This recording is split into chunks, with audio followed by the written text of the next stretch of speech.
ناظرین، تحریک انصاف کی جانب سے بانی پی ٹی آئی کا اہم بیان سامنے آیا ہے، جس میں ان کا کہنا تھا کہ اسٹیبلشمنٹ نے میرے خلاف ہر ممکن کوشش کی ہے۔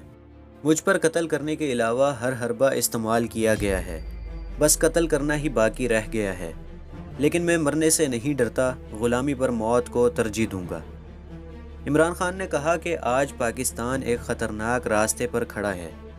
عوام نے ریاستی انتخابی سازشوں اور نہ صرف پی ٹی آئی کی اعلیٰ قیادت بلکہ اس کے کارکنوں کے خلاف جبر اور اذیتوں کو مسترد کر دیا گیا ہے۔ بحران میں گھری ہوئی معیشت، بڑھتی ہوئی مہنگائی، سیاسی طور پر ناراض اور معاشی طور پر مشکلات کے شکار عوام کے درمیان ریاست تنہا رہ گئی ہے۔ ان کا مزید کہنا تھا کہ ریاست اپنی سنگین غلطیوں کے ازالے کے لیے تیار نہیں، جس کی وجہ سے پاکستان آج اس نازک موڑ پر پہنچ گیا ہے۔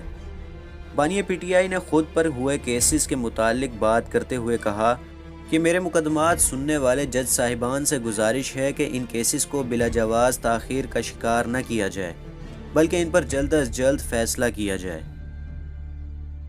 ناظرین، اس ویڈیو سے ریلیٹڈ اپنی رائے کمنٹ سیکشن میں ضرور دیں، اور ایسی مزید انفارمیٹیو ویڈیوز دیکھنے کے لیے چینل کو ضرور سبسکرائب کر لیں۔ شکریہ۔